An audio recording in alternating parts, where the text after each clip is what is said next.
बिस्मिल्लाहिर्रहमानिर्रहीम। अस्सलाम वालेकुम नाज़रीन, उम्मीद है आप सभी लोग खैरियत से होंगे। मैं अरबल इसमें मालूमात और आप देख रहे हैं हेल्थ ग्रीन वाली यूट्यूब चैनल।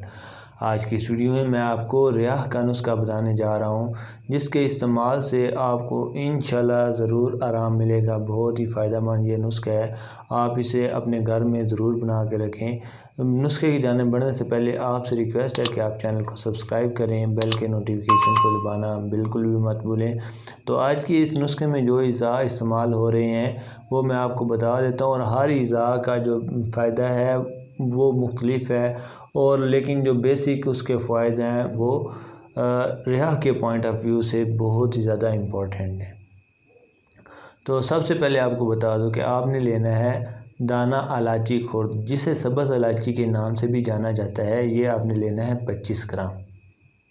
उसके बाद आपने लेना है जी सुंड को, वो आपने लेना है 12 ग्राम, जिसे जंजीबील भी कहा जाता है और खुश्क अदरक के नाम से भी जाना जाता है।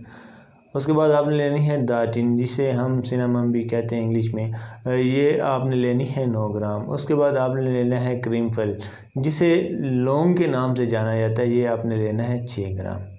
और उसके बाद आपने लेना है जी ज़ीरा स्याह, जिसके रिलेटेड आज की ये वीडियो थी, आज का ये प्रोग्राम था। ये आपने लेना है 3 ग्राम। तो इसका जो तरीका इस्तेमाल है वो आपको बता दूँ। सबसे पहले आपको बनाने का तरीका बता देता हूँ। आपने इन तमाम चीज़ों को आपने ग्राइंड कर लेना है, अलग अलग ग्राइंड कर लें या इकट्ठा कर लें, कोई प्रॉब्लम नहीं है। तो आप इन्हें इकट्ठा ग्राइंड कर लें, और आपने इसे अरके सौंफ के साथ लेना है। अगर अरके सौंफ अवेलेबल ना हो तो आपने इसे नीम गर्म पानी के साथ लेना है। 1 से 2 ग्राम की मिकदार में, इससे ज़्यादा आपने नहीं लेना।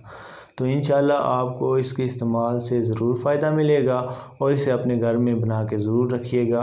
और आज की इस वीडियो को ज़रूर लाइक कीजिएगा, चैनल को ज़रूर सब्सक्राइब कीजिए। नेक्स्ट वीडियो में आपसे मुलाकात होगी इंशाल्लाह। अल्लाह हाफ़िज़।